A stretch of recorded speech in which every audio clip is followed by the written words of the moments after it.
ciel, l'eau n'appartient à personne. Elle est à tout ce qui vit.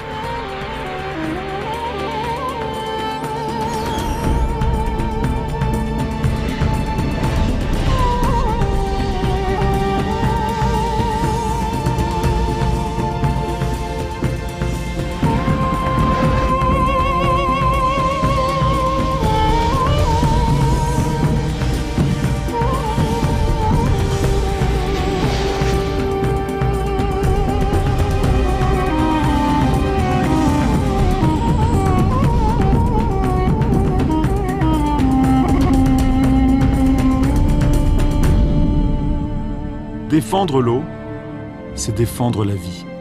Et pourtant, plus d'1 milliard d'hommes et de femmes sur la planète n'ont pas accès à l'eau potable.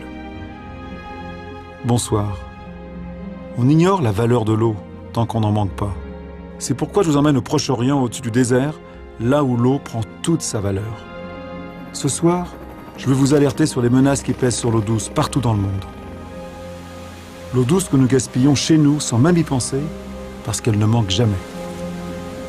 Et pourtant demain, c'est peut-être à cause de l'eau et pour l'eau que se déclencheront de nouveaux conflits. Israël, Palestine, Jordanie, 3 pays où se cristallisent toutes les préoccupations liées à l'eau douce.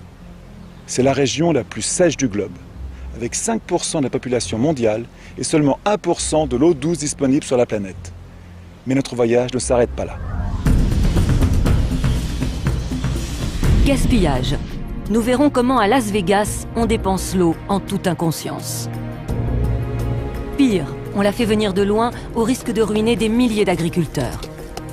Que se passera-t-il quand il n'y aura plus d'eau? Menace sur les fleuves. Le Jourdain qui irriguait le Proche-Orient a été vidé de toute son eau. Résultat, la mer Morte s'assèche et son niveau baisse de 1 mètre par an.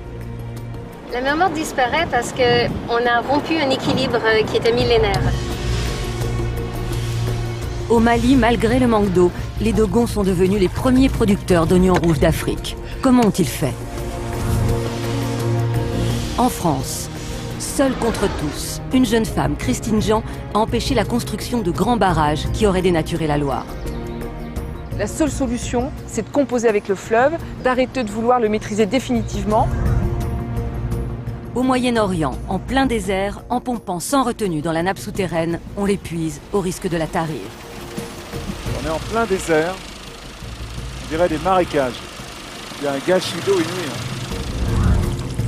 Nous sommes tous responsables. Il faut sauver l'eau aujourd'hui, si nous voulons qu'il en reste demain.